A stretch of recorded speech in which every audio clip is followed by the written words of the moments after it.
Bonsoir à tous, merci d'être avec nous sur Monaco Info. Voici les titres à la une ce samedi.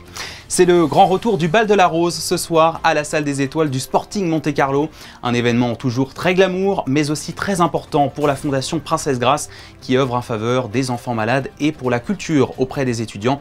Nous vous emmenons en avant-première dans les coulisses des préparatifs. Nous prendrons ensuite la direction de la capitale américaine, Washington DC, où nous attend notre correspondant pour sa chronique US. Elle porte aujourd'hui sur la réunion annuelle des consuls monégasques en Amérique du Nord. Dans ce journal également, nous reviendrons sur l'événement du week-end en Principauté, l'AMWC, le congrès de l'esthétique et de la médecine anti-âge. Il referme ses portes aujourd'hui et pour faire le point sur cette 23e édition, encore un succès et ses innovations, nous recevrons la cofondatrice du salon, Catherine de Cuyper. Une page de sport aussi avec la dernière ligne droite de l'Euroleague pour la Roca Team. Après sa victoire décisive jeudi face aux hommes de l'Olympiakos, leader de la compétition, quel bilan tirer de cette saison régulière et que faut-il attendre pour les 2 dernières semaines? Pour en parler, Yann Onona, grand reporter basket au journal L'Équipe, sera notre deuxième invité. Et puis à la fin de ce journal, nous vous ferons découvrir une compétition d'un autre genre cette fois, un tournoi de bridge régional pour les enfants auquel participent des Monégasques, bien loin des clichés qui collent à la peau de nos aînés en général. Mais avant, quelques images pour commencer ce journal de l'inauguration du centre de pilotage et de loisirs Box 98 hier soir aux terrasses de Fontvieille. Le couple princier était présent aux côtés de plusieurs autres personnalités comme le champion de Formule 1 Carlos Sainz Jr. Ils se sont même offerts quelques tours de piste sur le circuit de karting électrique flambant neuf. Je rappelle que ce projet d'espace de loisirs à destination de la jeunesse monégasque était un souhait du gouvernement princier et du Conseil national. Mission réussie donc, ouverture au public prévu mardi prochain, 1er avril. De l'autre côté de la Principauté, c'est une tradition glamour qui fait son retour ce soir dans la sublime salle des étoiles du Sporting Monte-Carlo, transformée pour l'occasion en plage caribéenne. Je parle bien sûr du Bal de la Rose. Après le disco l'année dernière, c'est le thème Sunset qui a été retenu cette fois par Christian Louboutin, une nouvelle fois désigné directeur artistique. Sarah Nkari et Camille Caloni ont rencontré le grand créateur en plein préparatif. Palmiers, ananas et couleurs tropicales, c'est aux Caraïbes, à l'heure du coucher de soleil, que Christian Louboutin a souhaité transporter les 800 convives du Bal de la Rose cette année. À un peu plus de 24 heures de son ouverture, le décor prend forme, tandis que le créateur de la célèbre semelle rouge règle les derniers détails. Là, cette année, les roses, elles ont été un peu transformées en ananas, puisque à cause du côté tropical. Donc ça représente plusieurs équipes qui se mettent ensemble, qui font un travail formidable. Les équipes ici déjà, mes équipes à Paris. Donc pas mal de mobilisation, mais tout ça vraiment toujours très sympathique. Les couleurs, après le thème, voilà, les artistes. Enfin, c'est beaucoup de choses auxquelles il faut penser. C'est pour ça qu'il vaut mieux y penser tôt pour pouvoir se donner des défis et pouvoir aussi changer en cours de route s'il y a un problème ou s'il y a une chose qui fonctionne pas, ce qui arrive toujours et ce qui est tout à fait normal. Succédant à Karl Lagerfeld dans l'exercice en 2020, Christian Louboutin peut compter sur Françoise Dumas qui orchestre le tout depuis maintenant 30 ans. Chaque année, on essaie de retrouver un thème qui soit joyeux pour le public et qui donne envie de danser, puisque c'est l'idée du bal. Il y a plus de 80 artistes sur la scène, ce sont surtout des groupes musicaux. Certains viennent de la Guadeloupe, d'autres régions des Caraïbes.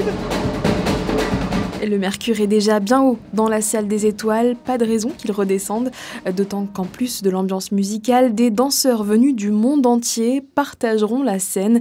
Quant au menu, il a été élaboré par le chef martiniquais doublement étoilé Marcel Ravin. Le cocktail parfait pour une soirée réussie. Dans moins d'1 heure désormais, chacune de ces chaises en bambou sera occupée. Voilà, un événement qui, je le rappelle, est présidé par son Altesse Royale la Princesse de Hanovre et donné au profit de la Fondation Princesse Grace, fondation qui œuvre en faveur des enfants malades et à travers des projets culturels à destination des étudiants. Partons à présent aux États-Unis. C'est l'heure de la chronique US proposée par notre correspondante permanente. Cette semaine, ce n'est pas à New York, mais dans la capitale américaine, Washington DC, que l'on vous retrouve. Alexandra Pani, bonsoir. Quelle est votre actualité du jour ? Oui, bonsoir à vous. Comme vous l'avez dit, je me trouve à Washington DC pour un double événement. Ce week-end démarre le festival Earth to Space au Kennedy Center, mais je vous en parlerai plus en détail dans une prochaine édition. Pour l'heure, je vous propose de revenir sur la réunion annuelle des consuls monégasques en Amérique du Nord. Qui sont-ils et quelle est leur vocation? Je vous propose de découvrir tout cela dans le reportage qui suit. Ils sont au nombre de 14 répartis entre les États-Unis et le Canada. La majorité d'entre eux sont consuls honoraires. Seul New York compte un consulat général de carrière.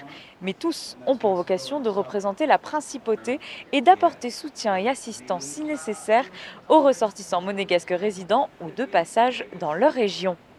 It's a great honor to be able to work with and to represent Monaco in the United States and to work on behalf of mutual opportunities for the United States and Monaco to further science, protect our environment, and to really create collegiality between two great nations. First was introduced to Monaco when I was a college student, and I met this young man named Albert Grimaldi, and as a student, a classmate at Amherst College in Massachusetts.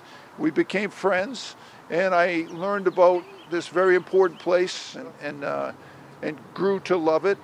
Le prince Albert m'a demandé il y a 10 ans, 12 ans. Monaco, pour moi, c'est un rêve, c'est toujours un rêve.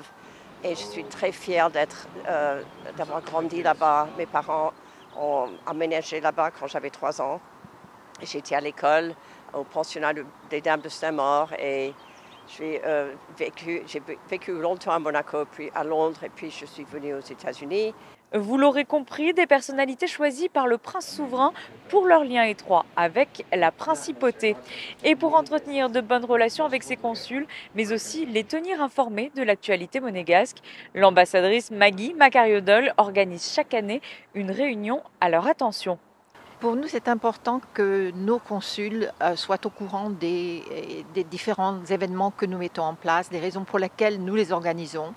Ça nous donne aussi la possibilité d'inviter des conférenciers à venir présenter aussi leur sujet, pouvoir accueillir ici au cours de cette réunion des conférenciers tels que Jared Matthew, le CEO d'Astrolabe, et aussi le représentant du Smithsonian Institute qui est venu faire une présentation sur la programmation du 250e anniversaire des États-Unis. Ça leur permet aussi de se reconnecter avec la principauté.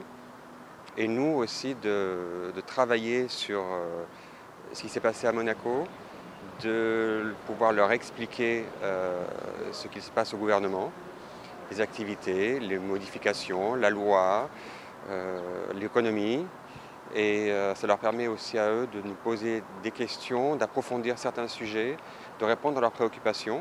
Et nous aussi de les interroger sur leur circonscription, sur comment ils voient l'évolution du pays dans leur circonscription, que ce soit politique ou économique, et de nous faire part de leur retour d'expérience parfois avec des cas qu'ils ont eu des monégasques ou des sociétés. Monaco compte des représentations consulaires dans de nombreux pays. Alors pour votre prochain séjour, vous saurez à présent que vous pourrez faire appel à l'un des consuls de la principauté à l'étranger si nécessaire. Et oui, un conseil à bien garder en tête. Merci beaucoup Alexandra et on vous retrouve lundi pour le bilan de ces événements du week-end. En attendant, retour à Monaco où un autre rendez-vous incontournable a investi la principauté pour 3 jours, c'est l'AMWC, le salon de l'esthétique et de la médecine anti-âge. La 23e édition installée dans les couloirs du Grimaldi Forum se termine aujourd'hui. Pour en faire le bilan et évoquer les réflexions sur le sujet, nous recevons ce soir sa cofondatrice Catherine de Cuyper. Bonsoir à vous. Bonsoir. Et merci d'être avec nous sur Monaco Info. Alors, ce congrès né à Monaco est reconnu aujourd'hui comme le plus gros au monde dans le domaine de la médecine esthétique et anti-âge. L'année dernière, on comptait plus de 15 000 participants, 300 conférenciers, 130 nationalités représentées parmi des professionnels. Les chiffres sont vertigineux. J'imagine que ça n'a pas changé cette année ? Ah, non seulement ça n'a pas changé, mais c'est encore mieux. On a reçu 450 speakers cette année, orateurs. On a sans doute, on finalisera les chiffres, mais on va dépasser les 17 500, 18 000 participants. C'est un énorme succès. Je vous avoue qu'on n'attendait pas un aussi grand succès. On devient véritablement le congrès le plus important au monde dans ce domaine. Et le programme n'a pas trop changé non plus ? Alors le programme, le programme évidemment, il évolue chaque année. Cette année, au lieu d'avoir déjà 10 salles de conférence, on en a 13. C'est ce qui explique que les orateurs sont au nombre de 450 forcément. Donc ça fait une offre plus importante. On se rend compte que 10 salles, sur 3 jours, ça ne suffit pas pour développer tous les sujets qui sont intéressants.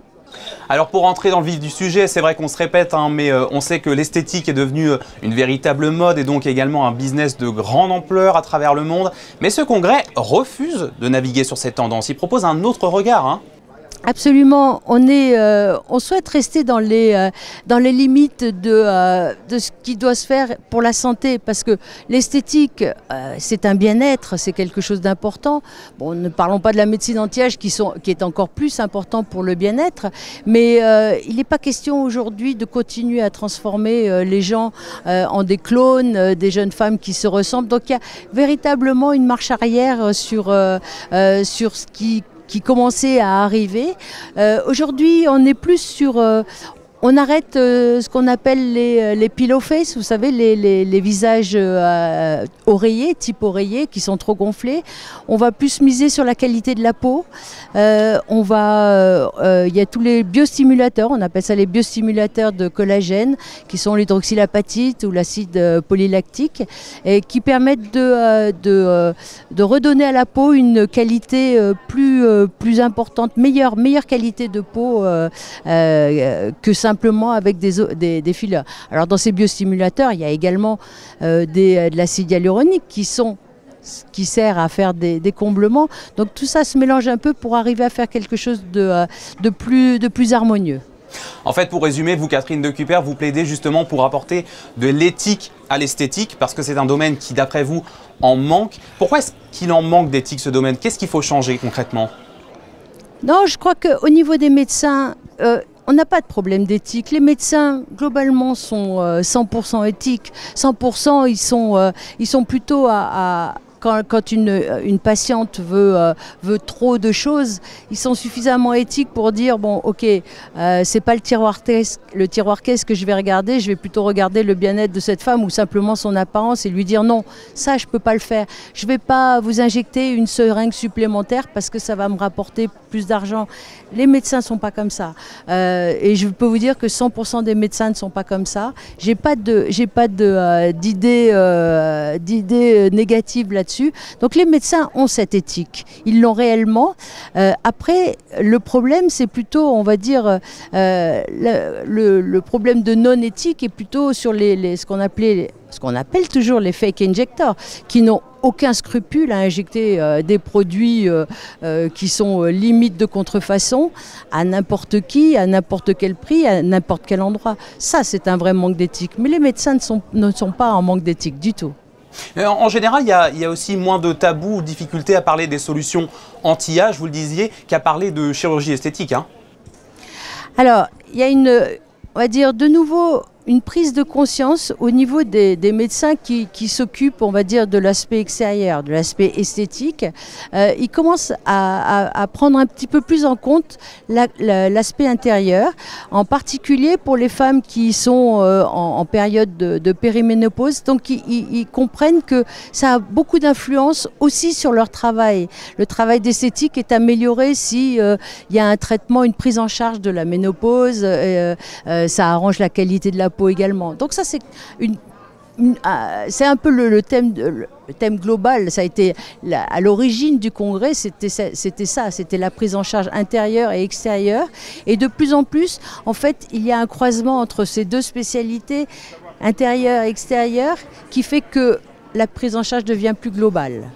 Catherine Decupert, cofondatrice du congrès de l'esthétique et anti-âge, l'AMWC, qui se termine ce soir au Grimaldi Forum. Merci d'avoir été avec nous sur Monaco Info. Merci à vous, bonsoir. C'est la tradition pour les étudiants de 3e année de l'école supérieure d'art plastique, le pavillon Bozio. Chaque année, ils livrent leur travail au public et à ses appréciations. Cette fois, l'exposition s'appelait Leaving the Ground et invitait à quitter terre. Le vernissage avait lieu jeudi soir à la salle du quai Antoine Ier, où se sont rendus pour l'occasion Sarah Inkari et Alexandra Marangoni. Un terrain de jeu de 1000 mètres carrés, c'est ce qui a été offert à la trentaine d'étudiants de 3e année du pavillon Bozio pour qu'ils puissent exposer leur travail le temps d'une soirée. Sans thème imposé, l'idée de la mort était néanmoins particulièrement présente. C'est une coïncidence sur cette promotion-là, oui. D'ailleurs, c'est pour ça que le titre est Leaving the Ground et c'est quelque chose qui a été choisi par la plupart de la promotion et qui a semblé assez logique finalement. On ne demande rien, nous on essaye de leur faire peut-être un pas de côté par rapport à leurs propres travaux pour qu'ils se rendent compte de comment ça peut se déployer dans l'espace et comment on peut améliorer la lisibilité de ce qu'ils proposent. Valentine, par exemple, a souhaité sensibiliser les visiteurs aux maladies mentales à travers son œuvre réalisée à base de fils de fer et de laine. Ici, c'est plus sur le trouble anxieux et sur ces pensées qui nous parasitent. Et donc c'est une installation où quand on est dedans, on voit toutes ces pensées autour de nous et on peut mieux se rendre compte justement de ces maladies qui sont totalement invisibles. C'est des poèmes que j'ai écrits moi et je voulais vraiment essayer de créer un cocon, donc de les mettre à des hauteurs différentes, de jouer aussi avec les ombres sur le mur. Je me suis rendu compte qu'on lisait beaucoup mieux les ombres que les phrases. Et donc voilà, c'est plein de tests qui m'ont permis d'arriver à ça aujourd'hui. L'exposition a été ponctuée de performances, une première autour de création textile et une deuxième plus théâtrale sur le travail de peintre.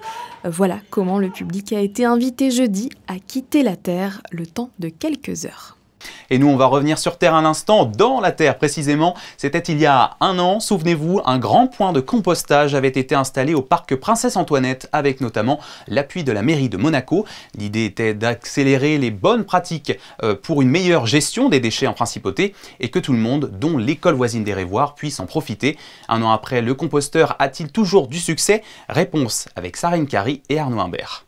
Parce que les bons gestes pour la planète s'apprennent dès le plus jeune âge, ces élèves de l'école des Révoirs, ici de CE2 et de CP, se rendent tous les jours au parc Princesse Antoinette pour composter les déchets organiques de la cantine. J'ai ramené de la salade avec des tomates. Ils vont être dégradés par les insectes. Et c'est important de réduire les déchets? Oui, c'est important pour l'environnement et pour le parc, ça sert aussi à faire pousser les plantes. Effectivement, ce compost sera utilisé par les jardiniers pour entretenir les espaces verts. Entre 4 et 6 seaux comme ceux-là sont amenés quotidiennement par les élèves. Une petite pause dans la journée, mais grandement nécessaire. C'est très important de les engager dans cette mission parce que jusqu'à présent on a beaucoup axé sur le recyclage des déchets et je pense que ça c'est acquis pour tout le monde, mais la réduction des déchets c'est un objectif je pense qui reste vraiment à travailler. Si cette revalorisation est possible, c'est grâce à la mairie de Monaco qui a installé ces bacs accessibles à tous il y a presque un an. C'est assez simple en fait en tout cas d'utilisation. Après ce qu'il faut savoir c'est que de toute manière quand vous arrivez ici vous êtes aidé par les jardiniers si vous avez besoin puisqu'ils ont tous une formation justement pour gérer ce compost. Donc vous pouvez demander des renseignements, des explications. Et il y a justement aussi un affichage qui est présent pour vous expliquer donc, la démarche à adopter. Plus d'excuses donc pour ne pas s'y mettre. Les petits de 6 ans en sont capables. D'ailleurs, c'est l'heure pour eux de retrouver le chemin de l'école. Nous en parlions hier dans votre journal. En basket, la Roca Team progresse en Euroleague et a presque réussi à se qualifier pour les playoffs jeudi à l'occasion de la 32e journée face à l'Olympiakos, le numéro 1 du classement. Les Monégasques conservent leur belle 4e place et à 2 semaines de la fin de la saison régulière, ils peuvent encore surprendre. Pour évoquer leur saison et la dernière ligne droite de l'Euroleague, nous accueillons Yann Onona. Bonsoir à vous. Bonsoir. Merci d'avoir accepté notre invitation sur Monaco Info. Vous êtes grand reporter basket pour le journal L'Équipe et vous avez suivi la saison régulière de la Roca Team, dont le match décisif de jeudi au Pirée en Grèce. Vous étiez sur place.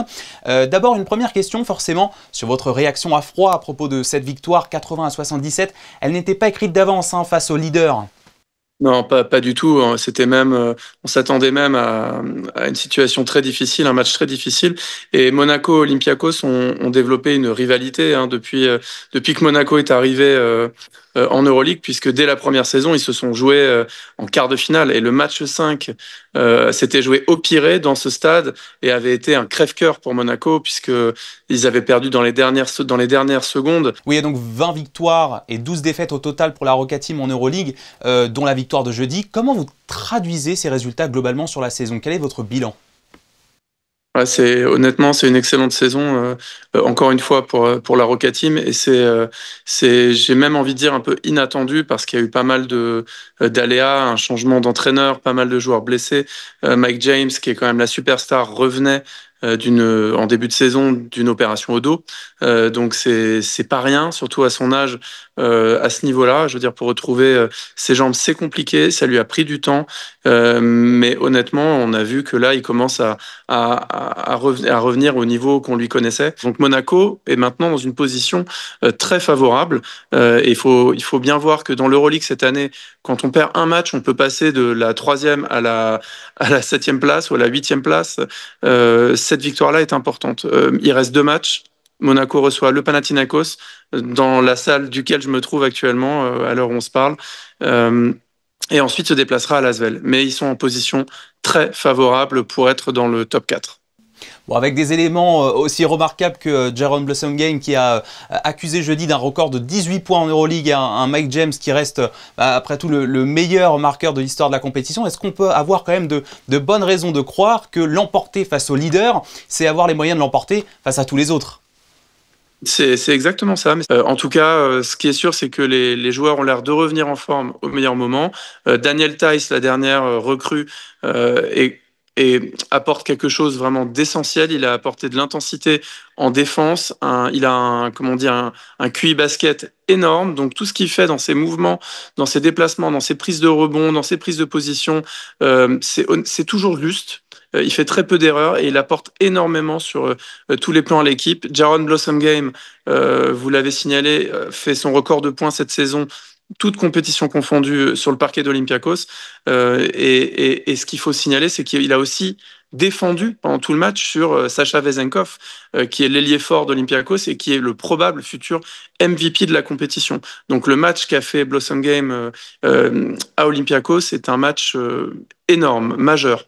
Alors on va insister encore un peu sur le prochain rendez-vous. Je le rappelle, donc la prochaine occasion de se qualifier pour les playoffs, c'est jeudi prochain à 19h face aux hommes du Panathinaikos. Donc on se souvient de leur dernière rencontre fin novembre. Monaco l'avait emporté 91-88 face au club qui était pourtant tenant du titre européen l'année dernière. Quel est votre état d'esprit jeudi? Quelles attentes concrètes il faut avoir selon vous?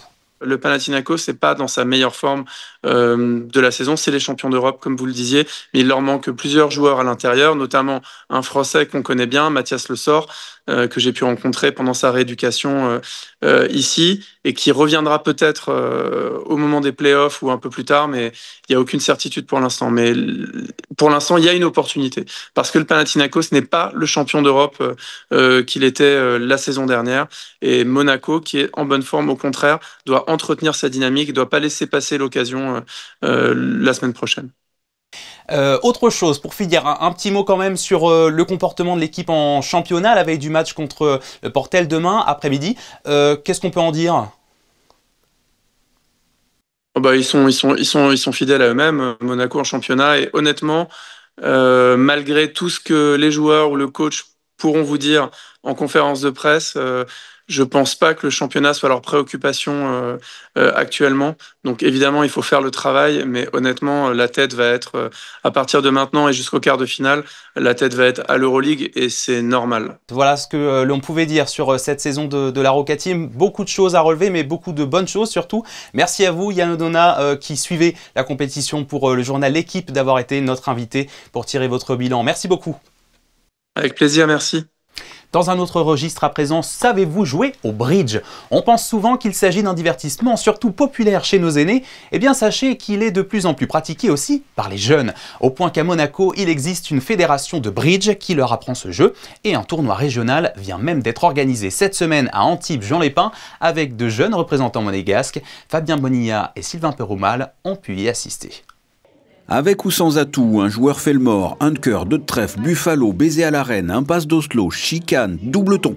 Pour les joueurs de bridge, c'est compréhensible. Et pour les non-initiés, cela ressemble à une parodie du Camoulox de Cadet Olivier. Ce sont pourtant des termes de ce jeu de cartes assez complexe et très tactique.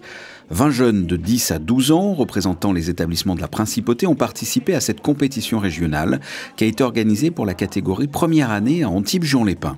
En tout, 42 participants, venant donc de Monaco, mais aussi du Luc, de Roquefort-les-Pins ou par exemple de Cannes.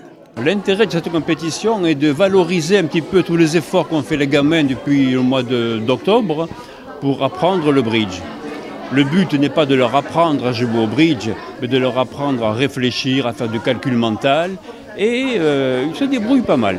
Ces jeunes se sont regroupés par pairs pour participer à cette compétition. Pas forcément des pairs monégasques, certains ont joué avec des représentants d'autres villes de la région.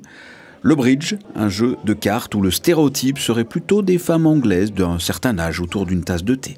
À la base, c'est un jeu de vieux papier apparemment, mais pour moi, c'est l'inverse. C'est un jeu intéressant et important pour tout le monde. C'est en premier ma prof de maths qui me l'a proposé, et après un jour que j'ai essayé et j'ai bien aimé et donc j'ai continué à en faire. Je fais le bridge parce que c'est très mathématique, il faut réfléchir. C'est surtout que j'aime bien, je trouve que c'est tactique, ça fait travailler le cerveau. Je fais le bridge surtout pour m'amuser avec tout le monde, apprendre les règles, faire un jeu de cartes de plus et passer du bon temps avec mes amis. Je suis tellement contente d'avoir été qualifiée et j'espère que je vais rendre fière mon arrière-grand-mère car quand j'étais petite, on jouait ensemble. À la fin de ce tournoi régional, 6 pairs ont été sélectionnés pour participer au championnat de France qui se dérouleront à Nantes les 7 et 8 juin. Et parmi ces 6 pairs, la jeune Alexandra Malicheva, une représentante scolarisée à l'école Saint-Charles. Le fameux SAS Restaurant & Lounge vient d'inaugurer sa nouvelle adresse en Roumanie, dans la capitale, Bucarest, au sein du prestigieux hôtel Corinthia Bucarest. L'enseigne s'était déjà installée auparavant en Arabie Saoudite et ouvrira aussi cette année un restaurant de plage au Portugal. La Roumanie, c'est donc une occasion supplémentaire pour Monaco de rayonner à travers le monde. Quelques mots des réjouissances de Pâques. Notez un peu en avance qu'une distribution de friandises se déroulera mardi 15 avril au foyer Régnier 3 pour tous les membres de l'Amicale des aînés monégasques. Mardi 15 avril au 1er de l'avenue de la Quarantaine de 14h30 à 17h. Voilà, c'est la fin de cette édition. Merci à tous de l'avoir suivi. Dans un instant, les prévisions météo de votre dimanche présentées par Sarah Inkari qui reviendra d'ailleurs sur le changement d'heure cette nuit, n'oubliez pas. On se quitte avec les images de l'inauguration hier de l'espace de loisirs Box 98 à Fontvieille, capturé par Manuel Vitali. Et puis en ce 29 mars, un petit clin d'œil, on souhaite un joyeux anniversaire à l'Automobile Club de Monaco, qui porte son nom actuel depuis 100 ans, 1925. Excellente soirée à tous, à demain, 18h30.